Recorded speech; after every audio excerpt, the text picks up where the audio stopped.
Hi, I'm Tracy Sofra and welcome to the Women of Wealth podcast, dedicated to helping women achieve financial independence and thrive in every area of her life. How have you been feeling lately? Are life's responsibilities making you feel burnt out or overwhelmed? You know, we can all feel like that from time to time. And when this happens, it's helpful to have a total wellbeing plan in place. Now, might sound a bit fluffy to you coming from a financial expert such as myself, but I can assure you a wellbeing plan is something that each and every woman needs to absolutely look at.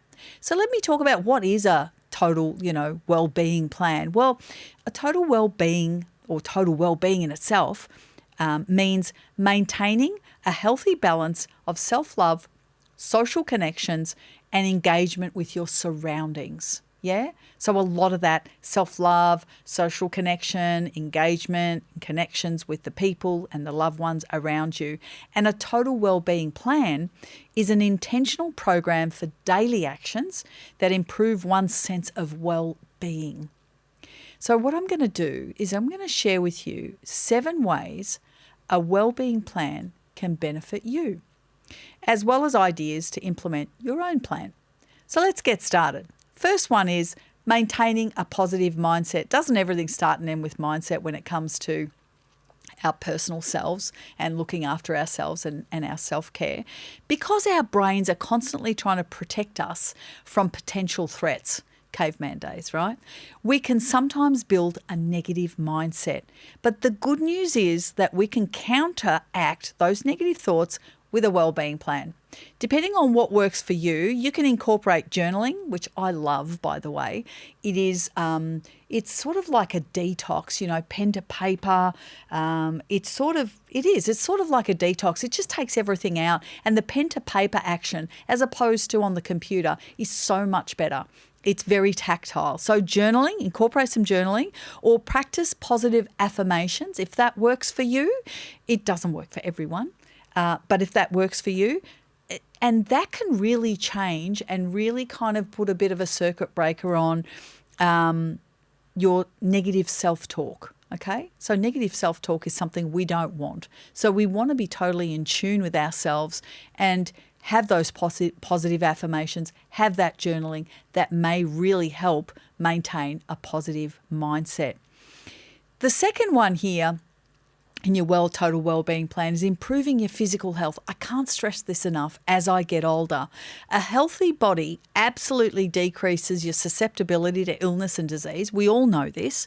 And a wellbeing plan focusing on exercise and nutrition can help you maintain a healthy body. So what do we mean? And when we talk about exercise and nutrition, it all becomes very overwhelming because we're busy and it's like, oh, now you want me to do this and I don't have the time. But can I just say this? If you're not well, nothing else matters because everything else goes to shit, excuse the French, right? If you're not well, nothing else is well. So it is number one priority to exercise. Means just move your body. Do something that works for you. Try different things that you feel that you may be interested in. Something might take. Move your body, intentional movement, a bit of gentle walking. Start with that. Start with somewhere. You don't have to break the bank. You can start small. Nutrition. Plan out your week. I always plan out my 7 days of what's going to be eaten. Why? I don't really have the luxury of deciding that every single day and going to the supermarket every single day because I don't really want to be doing that. 1, from a timing perspective, 2, from a cost perspective. So I plan out my week. That allows me the opportunity to know that I'm eating fish twice a week, that I'm getting in a good piece of steak, a bit of chicken, maybe a stir fry, maybe a pasta, and then that flows on to your shopping list. So it makes life easy. You know your nutrition's looked after, everything's in the fridge when you need it. It's good from a budgeting point of view, and there's no stress because you've pretty much know what you're going to cook each night, job's done, and you can get on with living, yeah? So it doesn't have to be that complicated. It can be quite simple, but a well-being plan focusing on that exercise and nutrition, it is key, okay? And again, as I say, once you do that, you kind of just got to get into the routine of exercising and staying on top of your physical movement and getting some sort of movement going, whether it's an exercise or whether it's just intentional movement. They're the things that you need to consider. And weekly shopping, and again, when you're setting up that particular, what you're going to eat for the week, incorporating your lunches as well, making sure you're getting the fruit and veggies in, making sure you're planning your meals, adding more nutritional elements to your diet can absolutely energize you throughout the day and make you feel better. And then you don't have to worry about that additional thing of, oh, am I eating well? Why do I feel so bad? If you take care of you, which is the most important element in all of this, then you can thrive in every other area of your life and give the attention that every other area of your life deserves and wants. Number 3, mental health. It's a huge issue at the moment. I received an email from one of the major insurance companies that I work with for clients when we talk about upgrading their insurances, and mental health has the claims that people have as a result of mental health has skyrocketed, and therefore insurance premiums are going through the roof.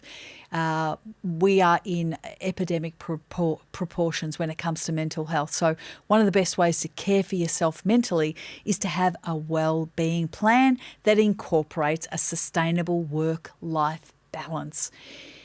I've always struggled personally with work-life balance. Why? Well, I'm an entrepreneur. I'm a business owner. I've been in business for 30 years, clocked over 30 years this year. So work-life balance hasn't always been very well achieved on my side, but I have questioned that, and I do believe it is very personal.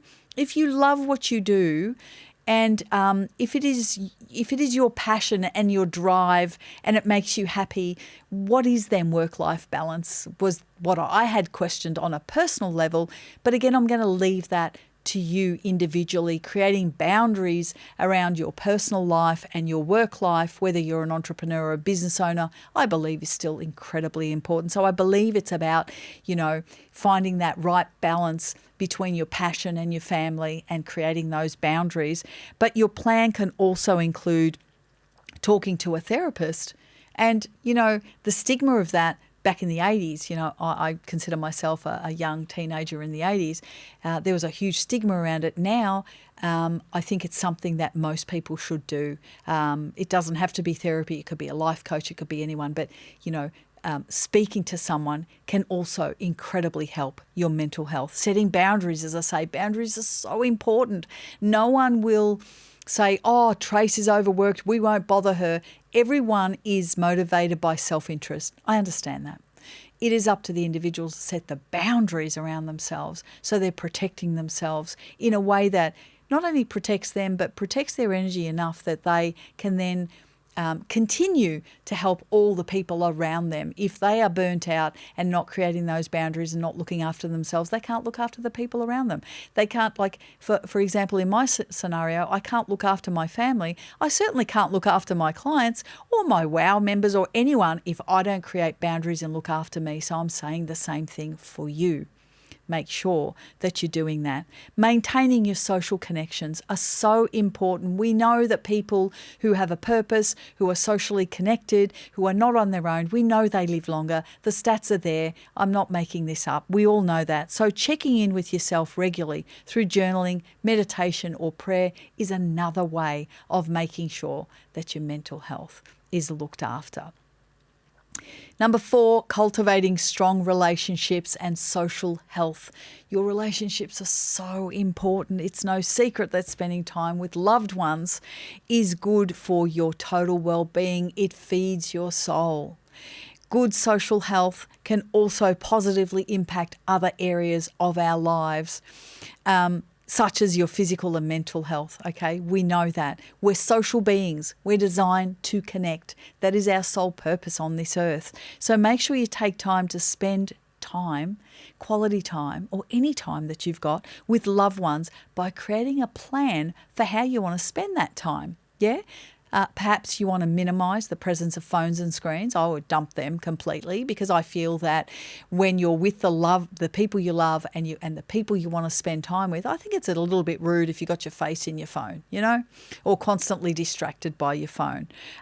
So maybe minimize those or get rid of them altogether, so that you're more intentionally focused on who you're spending this time with.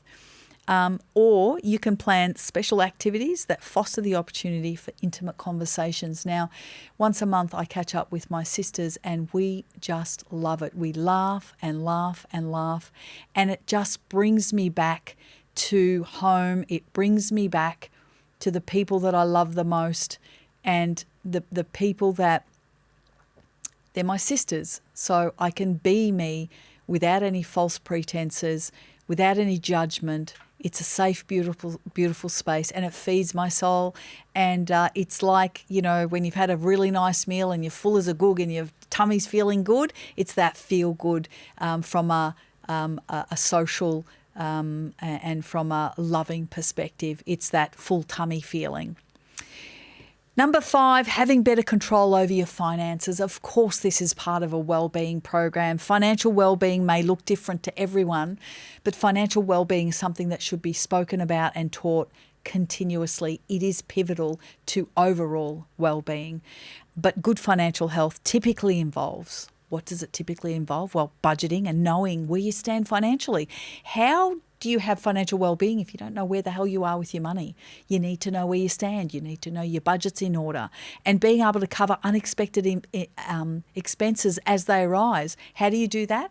By having a well-constructed budget, not perfect, to the best of your ability, that you continuously review and upgrade on a weekly basis if you're first starting out, and then, fortnightly, monthly, but staying all over that to know exactly where you are financially. And it takes that uncertainty and that anxiety of, I have no idea what my bills are coming up. I have no idea how much money I've got. I actually don't know what I'm doing. The anxiety of that can be totally avoided by having a well-constructed budget, knowing that your expenses are met, knowing that your future self is looked after. Cultivating healthy financial habits actually makes it easier to maintain physical, mental, and even social health, because money is power. And where there is money that you have, it allows you to have all of these other things.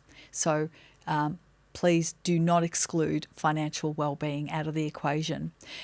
Establishing a self-care routine. This is a tough one. This is tough. I've found this to be tough. Self-care is about developing habits that make you feel good, okay? So sometimes we feel selfish for looking after ourselves and for spending time on ourselves when, again, as women, I'm generalizing, we're caregivers, we look after everyone else but ourselves. But again, if you don't look after you, how are you going to look after everyone else is my first question to you.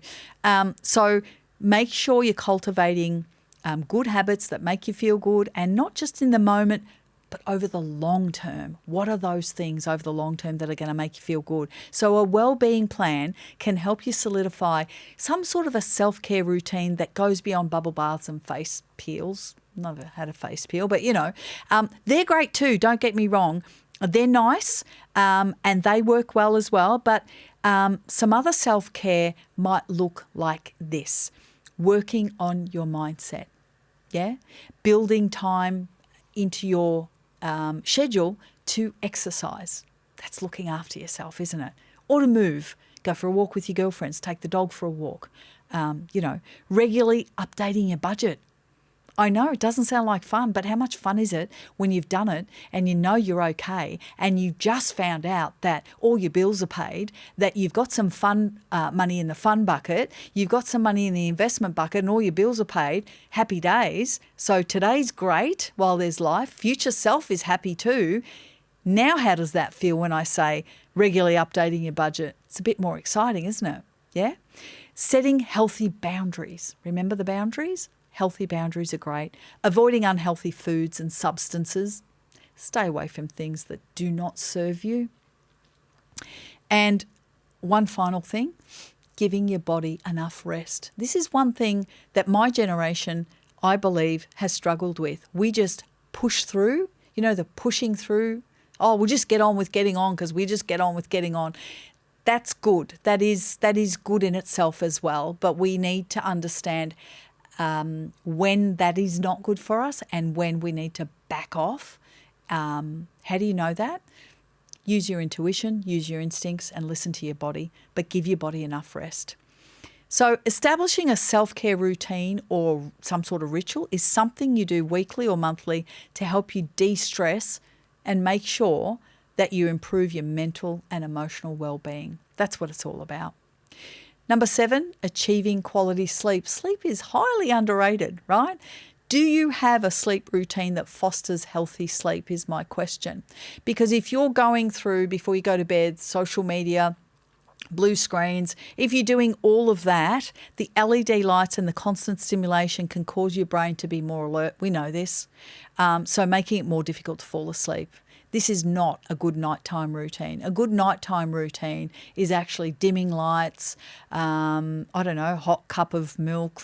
I don't drink milk, but whatever it is that relaxes you, whatever it is that detoxes you, reading a book, maybe it's a warm shower before you go to bed. I personally, once I've had dinner, cleanse my face, put my moisturiser on, brush my teeth, put my pajamas on and relax. And when I'm relaxed enough and I've read a book and had a cup of hot chocolate or something like that, and then I've got to brush my teeth again, so I try and avoid that. But go to bed when I'm feeling relaxed and I want to sleep, not having to wake up again and then cleanse my face and then brush my teeth and then put on my pajama. By the time I've done all that, I've woken up again. So find a way that doesn't stimulate your brain and allows you to relax and get into the sleep mode. Some of the other things that you can do, I talk about reading a book, consider journaling. Journaling is a great thing before bed, about the day. Meditating is another great one, reading a book, obviously. But, doing something that's relaxing or soothing. And when you have a wellbeing plan, taking care of yourself becomes an absolute priority, doesn't it, when you set that plan? So there's my tips on setting a well-being plan. With your well-being plan, when that's set up, you may find that there are some areas of your life that you need more support in as you progress through these tips that I've shared with you and setting up your own well-being plan. If so, then make sure you book a call with one of our strategists. We can help you with your business or finances, investing, and absolutely more. We're here to help you navigate your investment decisions, your money decisions that align with your goals and your long-term values that are important to you. And at the center of this is you, as always. Simply go to wowwomen.com.au, which is our website, click on to our programs, and best of all, the strategy call is free. There are no obligations. If you found today's episode particularly helpful, please share it with a friend, leave a review, and don't forget to subscribe so you never miss an episode. And until next time, please take control of your wealth and your future.